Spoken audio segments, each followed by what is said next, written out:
नमस्कार, स्वागत है आपका संसद टीवी पर। मैं हूं मनोज वर्मा और आप देख रहे हैं हमारा खास कार्यक्रम मुद्दा आपका। आज चर्चा ऐसे मुद्दे पर करेंगे जो सामाजिक और कानूनी दृष्टि से खासा महत्वपूर्ण है। दरअसल सर्वोच्च न्यायालय ने कहा है कि अगर किसी अदालत को लगता है कि SC/ST अधिनियम के तहत दर्ज कोई अपराध मुख्य रूप से निजी या दीवानी का मामला है या पीड़ित की जाति देखकर नहीं किया गया है, तो वह मामले की सुनवाई निरस्त करने की अपनी शक्ति का इस्तेमाल कर सकती है। दूसरी स्थिति यह हो सकती है कि अगर दोनों पक्षों के मामले में समझौता हो गया हो और कोर्ट इस बात से संतुष्ट हो कि केस निरस्त हो सकता है, तो फिर केस खारिज किया जा सकता है। सुप्रीम कोर्ट ने यह टिप्पणी अनुसूचित जाति जनजाति अधिनियम के तहत दोषी करार दिए गए एक व्यक्ति के विरुद्ध आपराधिक कार्रवाई समाप्त करने के दौरान की है।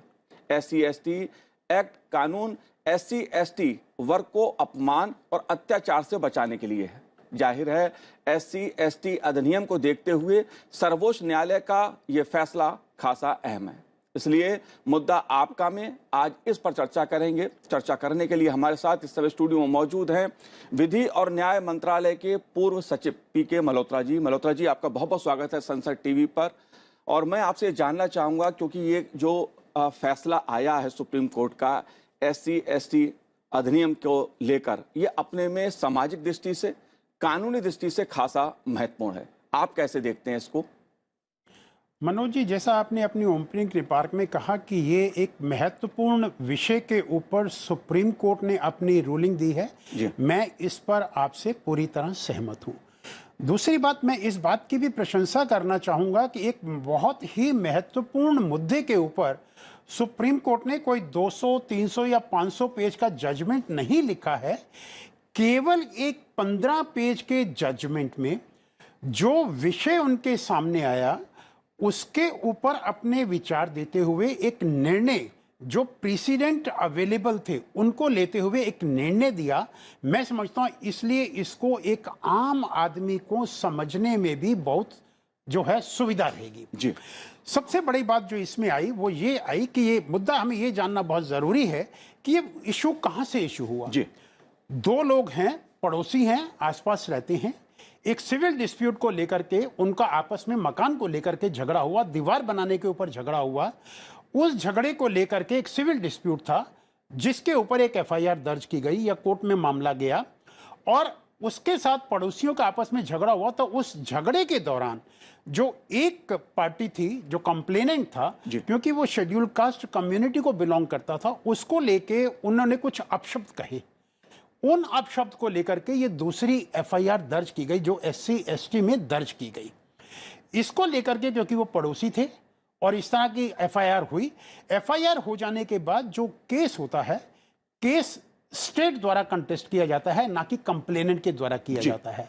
जब स्टेट ने, पुलिस ने ये देखा कि SC/ST एक्ट के अंदर एक अपराध हुआ है, तो उन्होंने मुकदमा दायर किया और उस मुकदमे को लेकर के जो कंप्लेनेंट है वो उसको सपोर्ट कर रहा है और जो डिफेंडेंट है वो कह रहा है कि हाँ मैंने ये कहा, लेकिन उसने सर्कमस्टांसेस एक्सप्लेन किए। लेकिन क्योंकि SC/ST एक्ट की जो धाराएं हैं उसका उल्लंघन हो रहा था, उसका अपमान हुआ, इसलिए लोअर कोर्ट ने अपराधी को, एक्यूज को जो है कन्विक्ट कर दिया और हाई कोर्ट में वो कन्विक्शन जो है वो अपहोल्ड हो गया।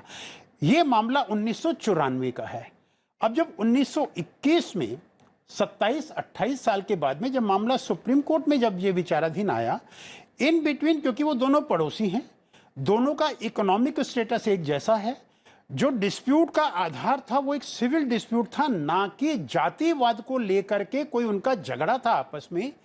इसलिए सुप्रीम कोर्ट ने ऐसा सोचा कि क्या जो सुप्रीम कोर्ट के पास आर्टिकल 142 संविधान के अंदर जो टू रेंडर कंप्लीट जस्टिस एक एक्स्ट्राऑर्डिनरी पावर है, या हाई कोर्ट के पास में सेक्शन 482 क्रिमिनल प्रोसीजर कोड में जो इनहेरेंट पावर है टू रेंडर कंप्लीट जस्टिस, क्या उसको देखते हुए इस तरह के मामलों में भी अगर कोई दोनों पार्टीज के बीच में समझौता हो जाता है तो उस समझौते के मद्देनजर इस केस को खारिज किया जा सकता है या क्रिमिनल प्रोसीडिंग्स को क्वेश किया जाता है। जी। मुद्दा यह आया कि SC ST एक्ट में क्योंकि एक स्पेशल प्रावधान है तो यह नहीं किया जा सकता, लेकिन जब सुप्रीम कोर्ट ने इसके ऊपर विचार किया तो सुप्रीम कोर्ट ने यह कहा कि हम केवल मुद्दों के ऊपर नहीं जाते हैं, हमारा काम केवल डिस्प्यूट सेटल करने का नहीं है, लेकिन हमारा काम प्रॉब्लम को सॉल्व करने का भी है।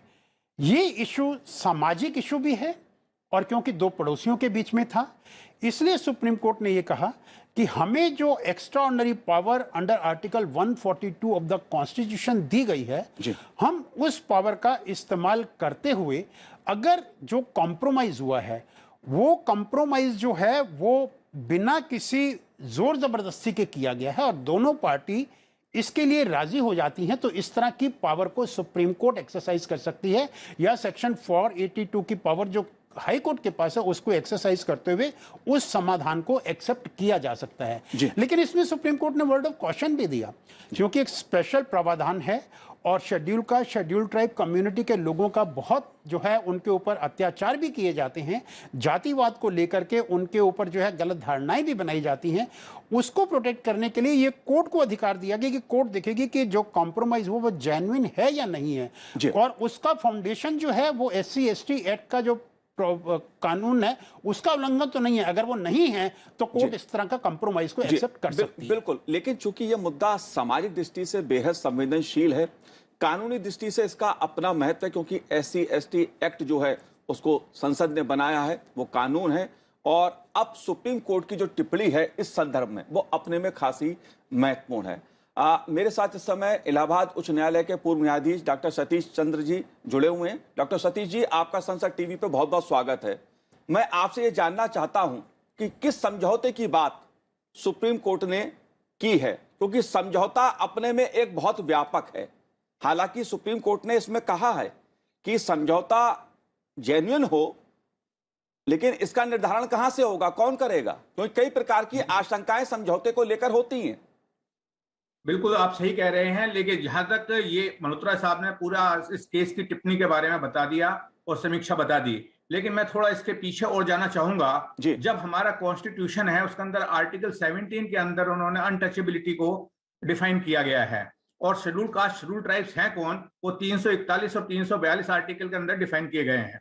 इसके बाद जो था 1955 में एक एक्ट आया था जो कि अनटचेबिलिटी ऑफेंसेस एक्ट था, 76 में उसको अमेंडमेंट किया गया, लेकिन वो इनसफिशिएंट पाए गए।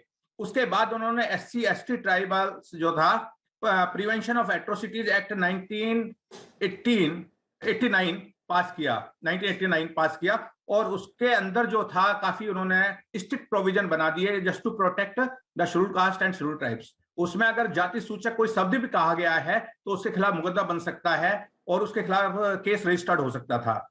ये मामला आया सुप्रीम कोर्ट में और ये आया अगस्त 20 मार्च 1918 को सुप्रीम कोर्ट में, जहां से हिस्ट्री स्टार्ट हुई है जी। और उन्होंने कहा कि सुप्रीम कोर्ट ने उसमें 20 मार्च को ये कहा कि इमीडिएट अरेस्ट जो है, अगर किसी ने इंसल्टिंग वर्ड यूज किया है उसका जो है उसको बैन कर दिया कि आप उसको इमीडिएट अरेस्ट नहीं करेंगे, उसकी इन्वेस्टिगेशन करेंगे, उसके बाद उसको अरेस्ट करेंगे।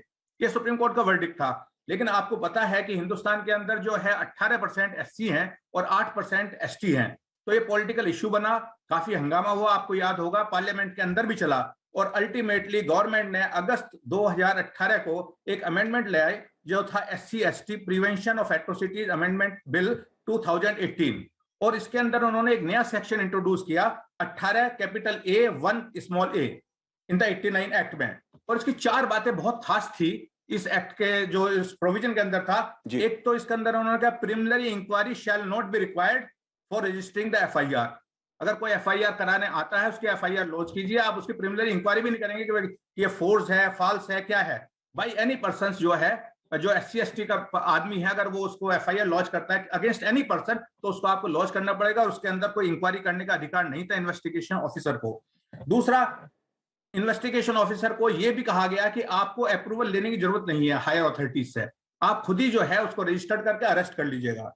एंड तीसरी बात उसके अंदर उन्होंने ये कही, no procedure other than this procedure provided in the act.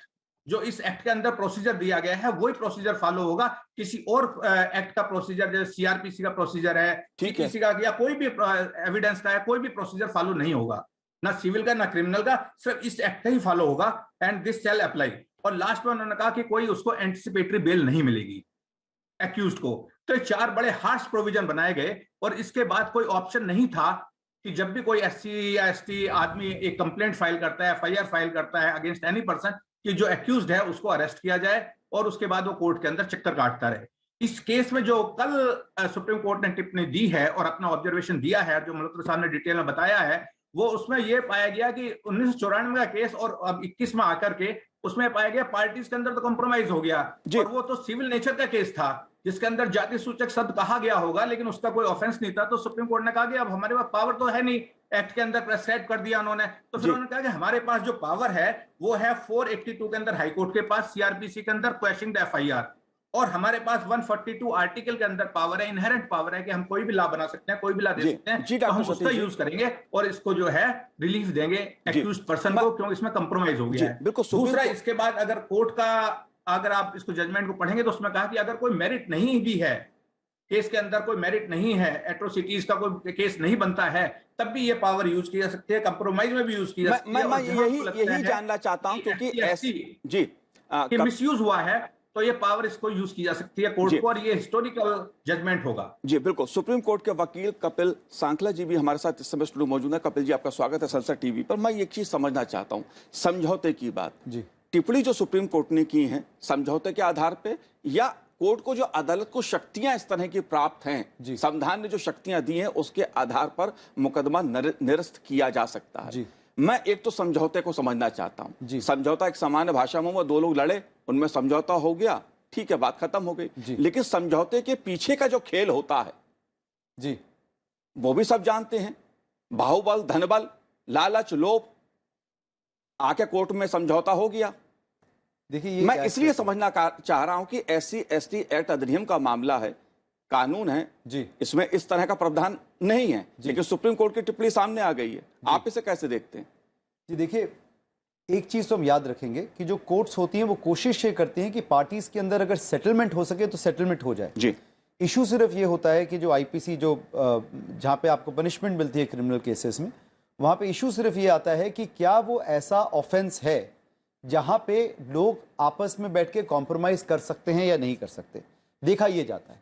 तो वो सीआरपीसी में दिया जाता है कि कंपाउंडेबल ऑफेंस है या नॉन कंपाउंडेबल ऑफेंस है, मिलके वो खत्म किया जा सकता है या नहीं किया जा सकता, या कोर्ट की परमिशन की जरूरत है खत्म करने के लिए या नहीं है। अब इसमें 482 की जो पावर है, जो दिल्ली हाईकोर्ट, हाईकोर्ट की पावर्स होती हैं, वो होती है इनहेरेंट पावर्स, कि जो हाईकोर्ट है वो हाईकोर्ट बना तो ये पावर अपने आप आ गई, 482 दिया जाता है। जहां तक सेटलमेंट की बात होती है, वो सेटलमेंट इसीलिए माना जाता है कि अगर कोई ऐसी लड़ाई है जो प्राइवेट लड़ाई है जिससे पब्लिक को फर्क नहीं पड़ रहा, तो उस तरह की लड़ाइयों को कोर्ट कहती है कि सेटलमेंट कॉम्प्रोमाइज करके खत्म कर दिया जाए। अब हुआ क्या कि ये एक बहुत बड़ी लैंडमार्क जजमेंट थी, भजनलाल जजमेंट, जिसमें 7 अलग अलग पड़ाव, 7 अलग अलग रीजन, 7 अलग अलग ग्राउंड दिए गए थे कि जिन पे आप क्वॉशिंग कर सकते हो। अब उस जजमेंट के बाद काफी सारी और जजमेंट्स आई, और एक उसके बाद ये जजमेंट आई जो लैंडमार्क जजमेंट थी, जिसमें कोर्ट ने कहा कि देखो 482 में आप सेटलमेंट तो कर रहे हो, पर वो ऐसी लड़ाइयां जो कि कंपाउंडेबल नहीं हो सकती, क्या वो सेटल करी जा सकती, नहीं करी जा सकती, और उसमें अलग अलग जजमेंट्स थी। तो उनको कंपाइल करके सुप्रीम कोर्ट ने कहा कि पहली बात, अगर वो सिविल डिस्प्यूट है जिसको क्रिमिनल कलर दिया गया तो उसको सेटलमेंट कर सकते हैं। इसमें बाहुबल की बात नहीं है। ये माना जाता है कि लड़ाई 2 लोगों के बीच में है, और 2 लोगों के बीच में अगर लड़ाई खत्म हो सकती है तो खत्म कर दी जाए, उसको क्यों बढ़ाया जाए जब कोई पब्लिक इन्वॉल्व ना हो। तो ये पहली बात हो गई। दूसरी बात ये कहा गया था, हीनियस ऑफेंसेस, जो ऐसे ऑफेंसेस होते हैं जो बहुत बड़े पड़ाव के होते हैं, उसमें सेटलमेंट नहीं होगी, उसमें आप सेटलमेंट नहीं कर सकते। जो जैसे आप कह रहे हैं बाहुबल हो गई, मनी पावर हो गई, वो वाली चीजें फिर काम नहीं आएंगी। तीसरी बात बोलती, जो स्पेशल स्टैट्यूट्स हैं, जो स्पेशल स्टैट्यूट में आप सेटलमेंट नहीं कर सकते हो, क्योंकि स्पेशल स्टैट्यूट, जैसे कि आप सही कह रहे थे कि स्पेशल स्टैट्यूट बनाए जाते हैं ये देखते हुए कि लेजिस्लेचर जिसने ये बनाया है वो चाहते थे सेटलमेंट हो या ना हो, और अगर वो नहीं चाहते थे तो नहीं माना जाएगा। और इस तरह के कुछ इश्यूज को सुप्रीम कोर्ट ने रेज करा था और डिसाइड करा था। अब जो लेटेस्ट जजमेंट है ये पहले पॉइंट को लेकर आती है कि जहां प्राइवेट ऑफेंसेस हैं, जहां पे लड़ाई झगड़ा ऐसा है जहां पब्लिक इन्वॉल्व नहीं है या जनरल पब्लिक पे कोई असर नहीं हो रहा, तो उन केसेस को सेटल कर लिया जाए। और इस जजमेंट में कुछ यूनिक फैक्ट्स भी थे। यूनिक फैक्ट्स ये भी थी कि दोनों की सोशो इकोनॉमिक जो सिचुएशन थी लगभग बराबर थी। प्रॉपर्टी का केस था जो कि ज्यादा बड़ा बन गया, वगैरह वगैरह। तो ये स्पेशल इश्यूज जो है ये भी देखे जाएंगे बाकी केसेस में। आप ये नहीं बोल सकते एक जनरल लॉ बना दिया गया है सुप्रीम कोर्ट ने, हर केस में ये लागू होगा, इस तरह से नहीं है। आप इसके स्पेशल इश्यूज को भी देखेंगे। जी मल्होत्रा साहब, आप कैसे देखते हैं? क्योंकि जो अपना मौजूदा एक्ट है उसमें इस तरह का प्रावधान नहीं है, लेकिन इसमें कोर्ट की शक्तियों का जिक्र है, सुप्रीम कोर्ट की टिप्पणियों का, समझौते का जिक्र है, और जो सवाल उठ रहे हैं, जो आशंकाएं हैं, ठीक है, जेन्युइन अगर समझौता हुआ वो सबको स्वीकार है। दो लोगों के बीच के झगड़े का मामले की बात कपिल जी कह रहे हैं, लेकिन जिस तरह के गांव शहरों में मामले सामने आते हैं दबंगई के, उसमें एक व्यक्ति या एक दबंग व्यक्ति किसी SC ST के वर्ग को दबा लेता है, ऐसी स्थिति में टकराव, कानूनन टकराव की स्थिति क्या होगी? देखिए, सुप्रीम कोर्ट ने जब ये जजमेंट दिया तो सुप्रीम कोर्ट ने भी इस बात का संज्ञान लिया जो बात आप कह रहे हैं कि अगर दबंगाई हैं और उन्होंने इस तरह की कोई बात की है, या जैसा कि संकला जी ने कहा कि एक सिविल डिस्प्यूट है, दो एक जैसे स्टेटस के लोग हैं, उनका आपस में कोई डिस्प्यूट हो गया, नेबर हैं, आपस में कोई डिस्प्यूट हो गया, उनकी इकोनॉमिक पावर एक जैसी है, एक जैसी कास्ट को या उससे मिलती जुलती कास्ट को बिलोंग करते हैं, पास पास रहते हैं, मुद्दा सिविल लड़ाई का है, सिविल सूट है, लेकिन गुस्से में आकर के आपने कोई बात कह दी without meaning anything ill or putting any kind of caste aspersion on the other person. ऐसे केसेस में अगर उनका बाद में वो गलती मान करके समझौता कर लेते हैं तो कोर्ट को ये अधिकार होगा। उन्होंने ये नहीं कहा कि ऐसे हर मामले में सेटलमेंट को एक्सेप्ट किया जाएगा। सुप्रीम कोर्ट ने एक बहुत बड़ी जिम्मेवारी अदालतों के ऊपर डाली है इस जजमेंट के थ्रू कि वो हर केस में सेटलमेंट को एक्सेप्ट नहीं करेंगे। एक गांव का केस है जहां एक जमींदार है, वो एक लो कास्ट के आदमी को जो है ठीक से ट्रीट नहीं कर रहा है, उस तरह के केसेस में ये जजमेंट लागू नहीं होगा।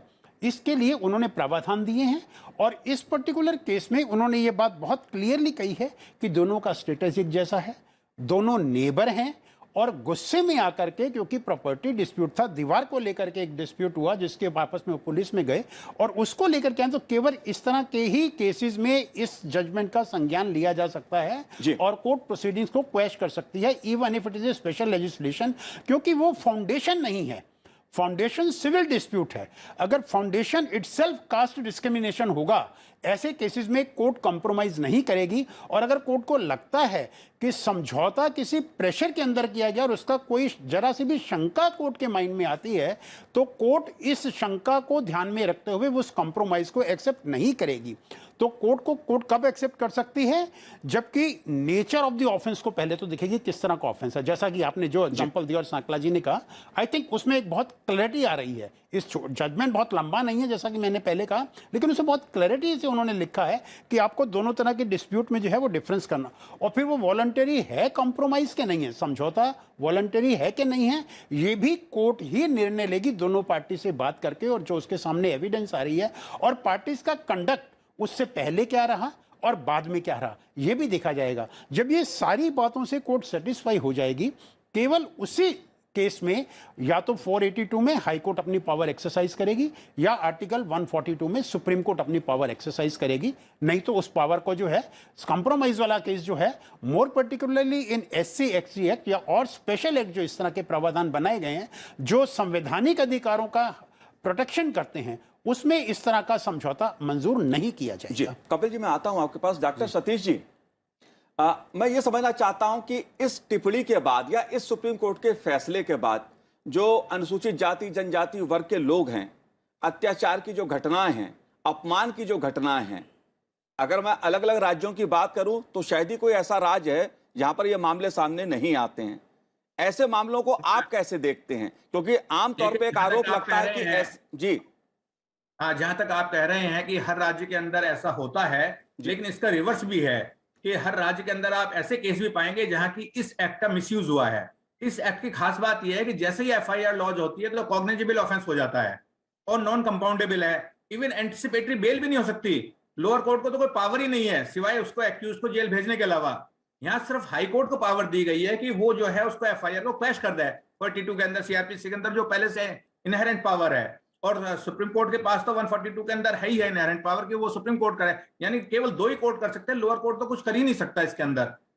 अच्छा, जहां तक है ऑफेंसेस का, आज की तारीख में अगर आप देखेंगे तो मैक्सिमम केसेस में जहां तक ये पाया जाता है कि ये ऑफेंस जो है जाति सूचक शब्द यूज किया गया है, जैसे मल्होत्रा जी ने कहा कि गुस्से में आकर यूज कर दिया, उसका कोई इंटेंशन नहीं था और बाद में वो रिग्रेट किया, उन्होंने सॉरी बोल दिया या कुछ कर दिया, तो कंप्रोमाइज की पोजीशन आती है। लेकिन ये डिस्क्रिप्शन तो कोर्ट के पास ही है ना। कोर्ट उसकी जेन्युइननेस देखेगा कि वास्तव में कंप्रोमाइज जेन्युइन है नहीं है, या इसके पीछे जैसा कि आपने कहा बाहुबल है या क्या नहीं है, या सिर्फ एक फोर्स बना दिया गया है। और दूसरी बात यह है कि 94 केस है, 21 में आते आते दोनों पार्टी थक भी गई हैं जी इतने दिनों में। तो अल्टीमेटली उन्होंने कंप्रोमाइज किया है और उन्होंने पाया कि ये कंप्रोमाइज जेन्युइन है, तो इसलिए उन्होंने क्वेश्चन कर दिया। जी बिल्कुल बिल्कुल ठीक आप कह रहे हैं डॉक्टर सतीश जी, मैं सहमत हूं आपसे। लेकिन कपिल जी, जो मेरी आशंकाएं हैं या जो सवाल उठ रहे हैं, जो इस टिप्पणी के बाद चर्चाएं सुनने को आई हैं, समाचार पत्रों में आई हैं, उसके आधार पर मैं एक ये बात समझना चाहता हूं, क्योंकि SC एक्ट का दुरुपयोग ये भी एक सच है, लेकिन ये भी सच है कि SC/ST एक्ट का जो अधिनियम, जो इस संसद ने, जो देश ने कानून बनाया, उसके चलते जो दबे वंचित शोषित हैं उनको एक संरक्षण का जीवन मिला, उनको सुरक्षा मिलती है उनको। जी, ये सबसे बड़ा एक सवाल आता है। एकदम सही सवाल है और जो आपकी आशंका है वो भी बहुत जेन्युइन है। देखिए, जहां पे भी जो लॉ है उसका मिसयूज होता है, ये फैक्ट ऑफ लाइफ है। अगर आप ये बोलेंगे सेक्सुअल हैरेसमेंट के मैटर्स, वो भी मिसयूज हो रहे हैं, rape allegations of course misuse हो रहे हैं, sexual harassment at work place misuse हो रहा है, परंतु इसका मतलब ये नहीं है कि हम उस लॉ को खत्म कर दें।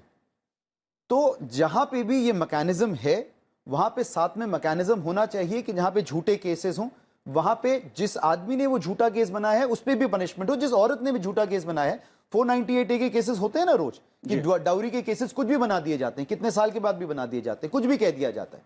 तो जहां पे जिसने झूठ बोल के वो केस फाइल करा, उसके खिलाफ स्ट्रिक्ट एक्शन लिया जाए। ये नहीं कि जो अक्यूज है वो बाद में केस फाइल कर सकता है, कोर्ट ही एक्शन ले। जब लेगी तो ऑफ कोर्स गलत केसेस, फॉल्स केसेस कम होंगे। और मैं आपसे बिल्कुल सहमत हूं, क्योंकि मैं ये जानता हूं कि जो कास्ट है, कास्ट पॉलिटिक्स है, कास्टिज्म है, ये हमारे अनफॉर्चुनेटली सोसाइटी का एक फैक्ट है। हम दिल्ली में रहते हैं, दिल्ली में उतना नहीं देखने को मिलता, जरूर दिखता है अलग अलग जगहों में, क्योंकि दिल्ली भी बहुत सारी गांव को मिला के एक शहर बना है। जी, दिल्ली के बाहर आप जाओगे तो ये बहुत कॉमन फैक्टर होता है। तो प्रोटेक्टिव मैकेनिज्म जो इसका है वो एकदम ठीक है, परंतु अब दूसरी बात आती है, क्या सेटलमेंट अलाउ करना चाहिए या नहीं करना चाहिए। तो मैं आपको जवाब ऐसे देता हूं, जैसे रेप केसेस होते हैं, सेक्सुअल हैरेसमेंट के केसेस होते हैं, जो कंपाउंडेबल नहीं होते या सेटल नहीं हो सकते, तो क्या होता है, जहां पे सेटलमेंट हो जाती है, प्रैक्टिकली देखा गया है, प्रोसिक्यूट्रिक्स पहली कोर्ट पहली डेट पे आती है, बोलती है जी मैंने गुस्से में केस फाइल कर दिया था, ऐसा नहीं हुआ था, मुझे मालूम नहीं क्या हुआ, फलाना ढिमकाना, और वो केस खत्म हो गया। तो वो चीज भी ऐसे हो जाएगी।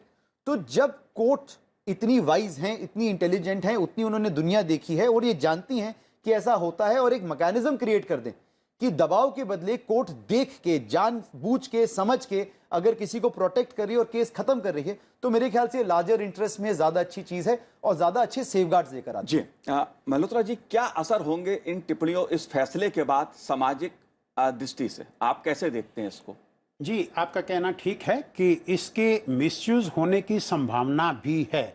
जो व्यक्ति अधिक पावरफुल है वो दूसरी पार्टी को फोर्स करके कॉम्प्रोमाइज की बात कर सकता है, लेकिन सवाल वो नहीं है। सवाल यह है कि इस जजमेंट के बाद भी जो अधिकार है वो कोर्ट ने अपने पास रखा है, वो कॉम्प्रोमाइज जेन्युइन है या नहीं है, उसको एक्सेप्ट करना चाहिए या नहीं करना चाहिए, ये अधिकार सुप्रीम कोर्ट ने हाई कोर्ट और सुप्रीम कोर्ट के पास ही रखा है। और वो पावर, उन्होंने ये कहा है कि हमारे पास जो पावर, संवैधानिक पावर है आर्टिकल 142 में या सीआरपीसी में जो पावर हाई कोर्ट को दी गई है, केवल उन अधिकारों का उपयोग करते हुए हाई कोर्ट या सुप्रीम कोर्ट ही इस मामले को कर पाएगी, और ना तो लोअर कोर्ट्स के पास अधिकार है जैसा कि जस्टिस शशि चंद्रा ने कहा, और ना ही पार्टीज को यह अधिकार है कि अगर उन्हें कंप्रोमाइज फाइल कर दिया तो कोर्ट इसको एक्सेप्ट ही करेगी, क्योंकि इस तरह के प्रावधान का मिसयूज होने की संभावना है, और उसका मिसयूज ना हो उसके लिए मैकेनिज्म सुप्रीम कोर्ट ने अपने आप इस जजमेंट में लिख दिया है।